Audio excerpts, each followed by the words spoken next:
It's the end of April here in the Northwest, and for a lot of people that means springer time. And one of the Northwest favorites here is Drano Lake off the Columbia. It's one of their first stops on their long migration up the river. Love it here. This is absolutely the right time. Dam counts just picked up the last couple of days. So yeah, we're hitting it just right. Springers are big game. I mean, it's you know, you can come out, if you can come out and get a whole bunch of bites, you're doing something really right. They're really technical. You got to have patience. You got to be willing to watch people catch fish around you that frustrates you and everything else. But it's all worth it. Sure. They're unbelievable. So. Well, you're going to share some of those techniques. Sure, a few. A couple. Just a little bit. Just a little bit. Just enough. Right on. Well, we'll be right back with some great tips and some springer fishing with Kyle Jones, Drano Lake 2018. It's time for the Northwest Fishing Reports. Come along as we travel to hidden gems and fishing hotspots around the Northwest. You'll see a little of everything as we fish with top guides on their home waters and bring you the latest in tackle, tactics, and techniques to help you catch more fish.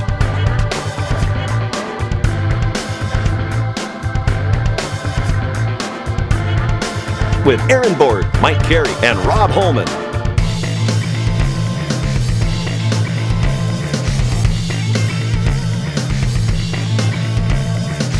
Presented by your local Toyota dealers. Toyota, let's go places.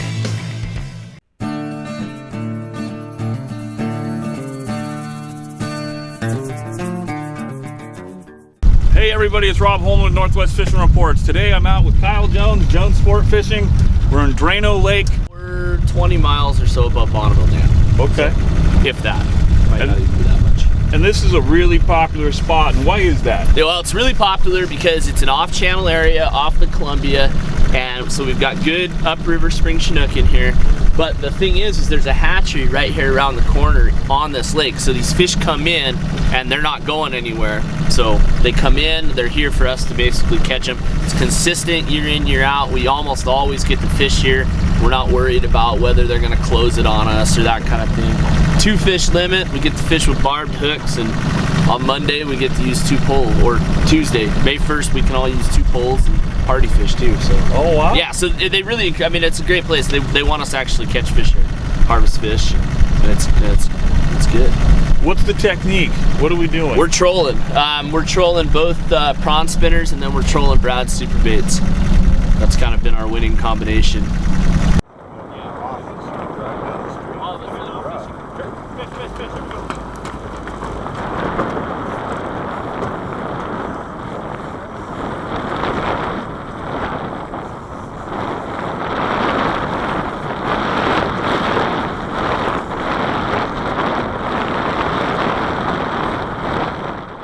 We just got our first bite this morning. Kind of caught me off guard. I grabbed the rod and I set the hook. And Kyle, you're seeing that's not what we want to do here. Very bad. Yep. Yeah, all you need to do is when that rod's pinned down is just pick it up nice and easy and let the drag and everything do its job. So my first Drano fish. Farmed it. Farmed it.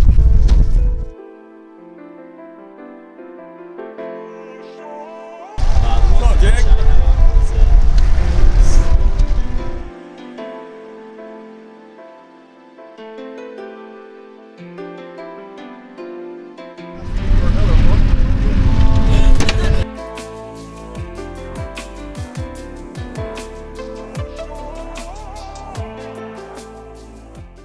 We're moving into kind of one of the more iconic holes here in Drano. Yeah, we get the toilet bowl right here in front of us. Fished in the lake this morning. A lot of times there's a really good bite first thing in the morning out in the lake. Today it wasn't that good. We had 1 fish give us a pretty good rip down, but that was it. When you get up in here, you're getting the first crack at these fish that are coming in, and these fish haven't seen any gear. Well, they really haven't seen any gear now because Bonneville's closed. So when they pull in here, they can be pretty snappy. Yeah, this is definitely an interesting deal. We got a lot of boats in tight quarters. Yes. We need to know what we're doing. Yeah, and have lots of patience. Is there any tips about fishing this thing? I know being patient. Have a lot of patience. Make sure you're pretty good at controlling your boat and know what you're doing. There's actually an excluded zone where boats aren't allowed to fish. Gotcha. So that's to give the bank guys some room, because back in the day,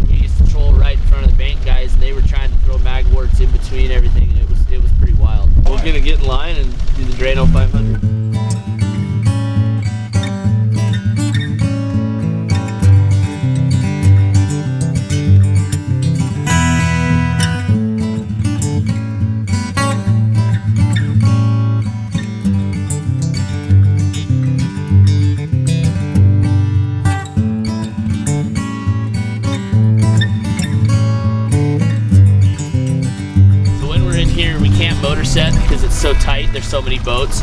So when we get a fish and he starts biting, let him bite a little bit, but then as he starts to lock up, just start cranking on the reel while it's in the holder, and that way it'll load the rod up and everything, and then we can be on. But it gets kind of crazy. Yeah, there's a few boats in here. It's busy, yes. John, you're out of the Dalles. You mentioned that you do come down here and spend most of your time in the lake. That's for sure, because I don't want to battle this.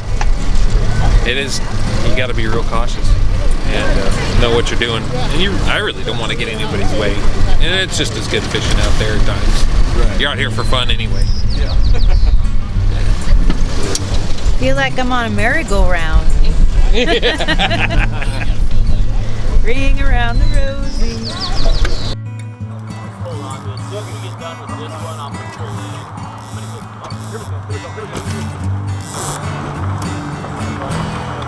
Yeah, let's get them all up. Watch out. That front rod needs to come in, guys.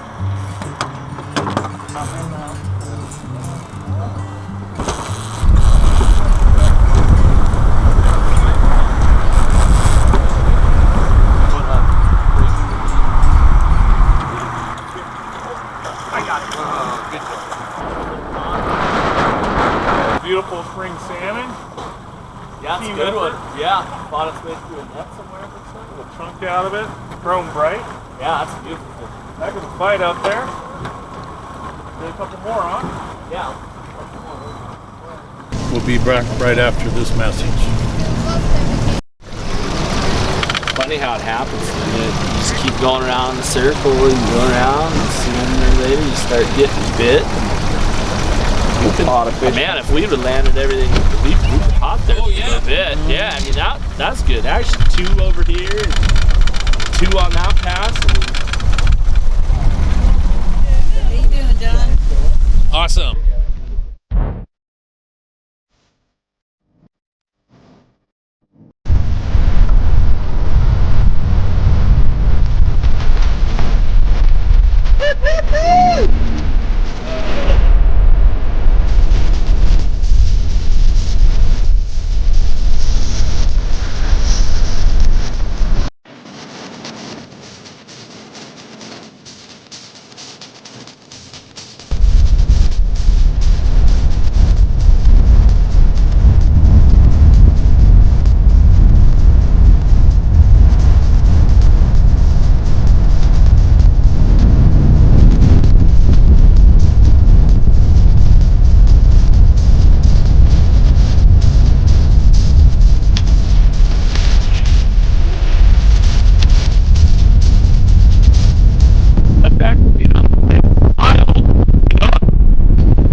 A pretty solid and consistent morning bite. How's the afternoon bite?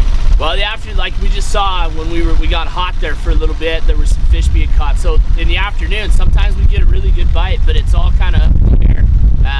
You get, pods of fish rolling through here, things will get hot. Sometimes it doesn't happen, sometimes it does. It's kind of, you just really never know. The absolute best bite in here is till about 10 o'clock in the morning, and then it kind of, you get what you get after that.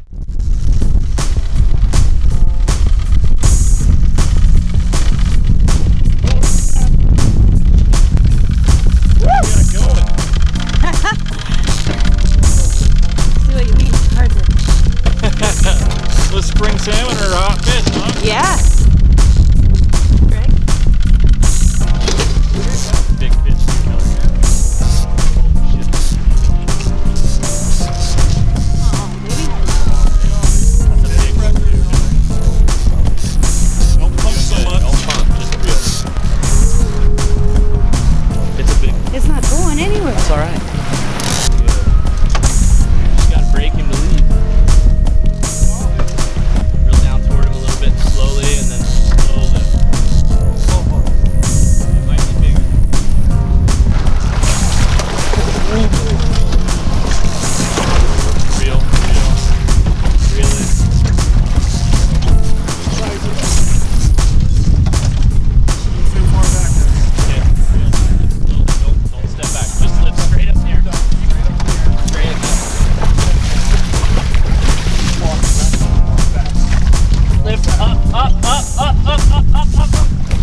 Oh my god!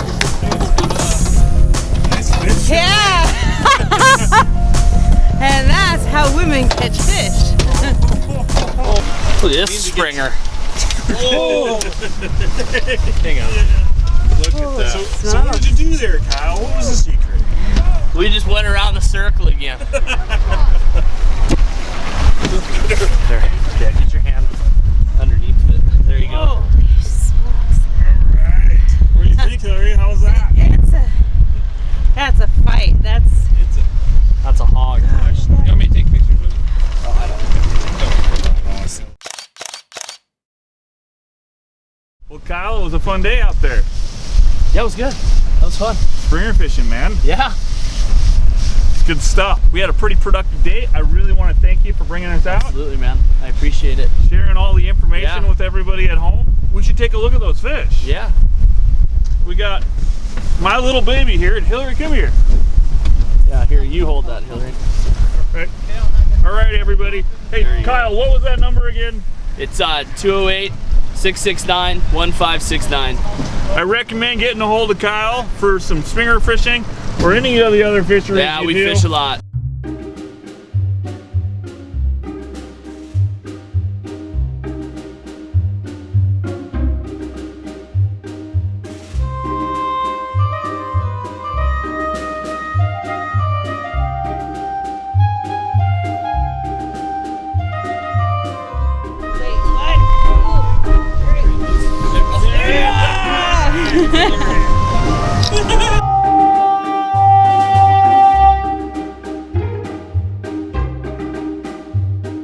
Lodging for today's show provided by Cousins Country Inn. When fishing the Columbia Gorge, come home to Cousins. Wow. That's a cinnamon roll.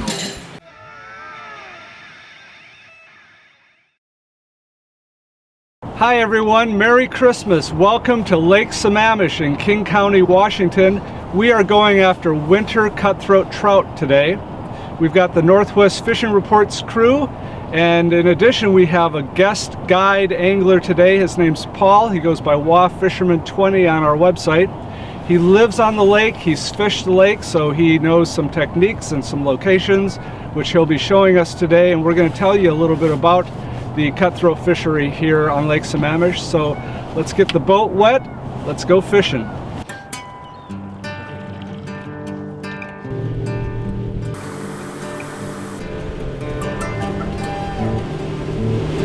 Coming up here is the weather buoy. It's kind of a landmark spot on Lake Sammamish. So if you hear people talking about fishing the weather buoy for cutthroat, they're fishing right here.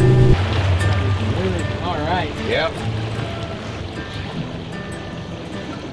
I'm starting the day out today with a silver Ford fender with about 12 inches a leader down to a silver smile blade and a little pink wedding ring combo with a tipped worm. We're gonna run 120 feet probably to start, get away from that motor noise, and these fish that we're looking for on this lure will probably be in the 10 to 15 foot range in the water column, hopefully getting them feeding on midges, and they'll see this coming by.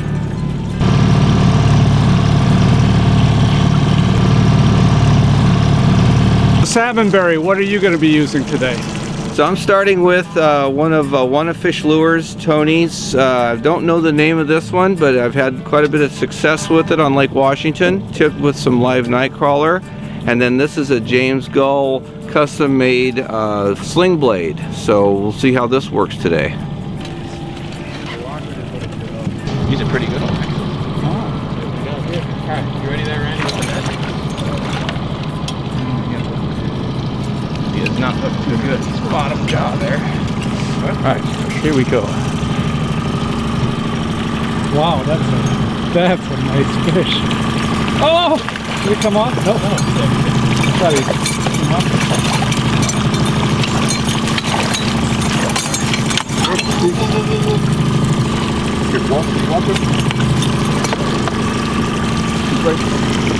There we go. You made that extra hard on you. Made you work. There we go. Lake Sammamish Cutthroat trout. Look at that beautiful fish. We've got our first cutthroat of the day here off of Paul's rig, fittingly enough. And a healthy, beautiful 17-inch gorgeous fish. Yeah, Yeah, absolutely. Really nice. Paul, you had said earlier that you fished with a Department of Fish and Wildlife fisheries guy. I have out here, and he said actually these numbers are holding plenty strong on these fish. So having the high limits is working on them okay, and as long as you're eating what you're taking, you're doing fine. So I know there's a lot of concern from guys because these are not planted fish about depleting the resource. So according to the Department of Fish and Wildlife, not an issue. Not an issue, yeah. They're managing them closely. Looking online, they said they're really keeping an eye on the fish, netting reports, counting, and they're saying they're holding it well. So, yeah, good fish. That said, we do encourage people to, you know, not over harvest. If you're going to take a few fish home to eat, that's fine. Let's not let them freeze or burn in the freezer though, because they're beautiful fish and I imagine they taste really good. They're fantastic. Good eating.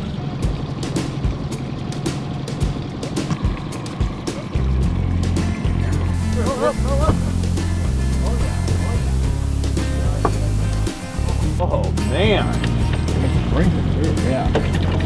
This is RC's custom tied trolling flies, Available which are not available yet. Not available. Okay.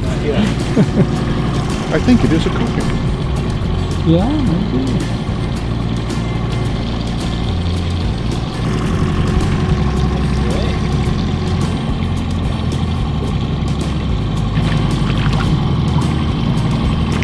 Holy cow.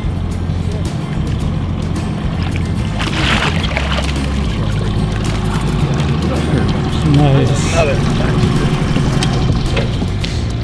Awesome. Yeah. Lake Sammamish Cutthroat.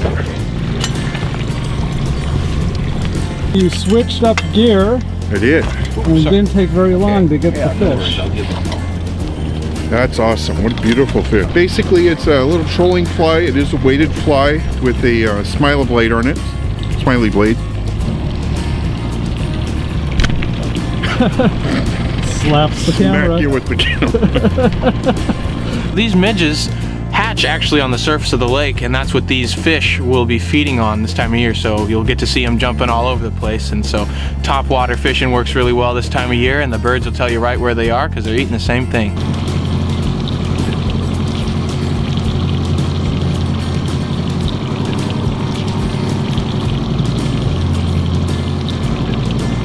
I fish on the planer board on an old goat with a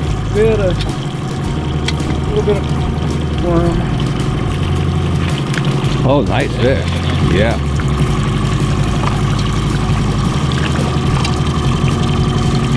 And here I was just about to switch up. Wow. Pink old goat. Boy, what beautiful fish. So let's take a look at the markings here.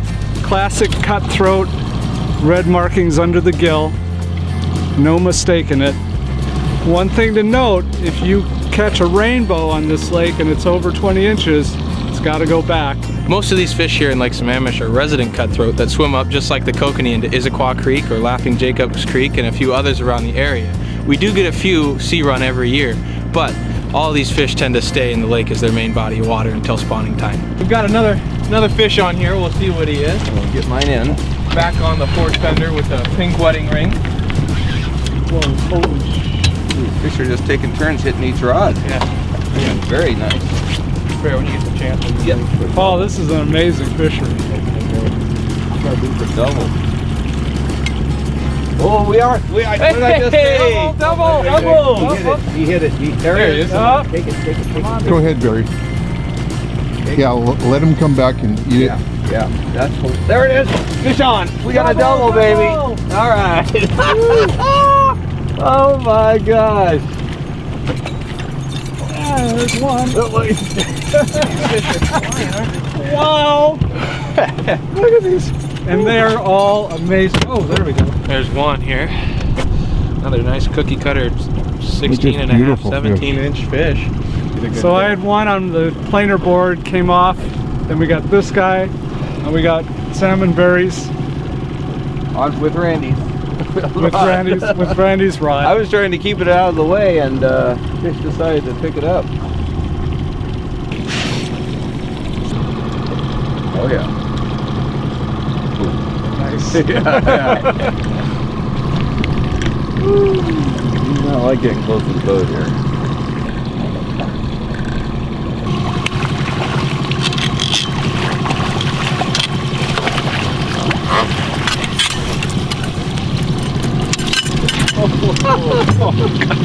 Do they make any small fish in this lake?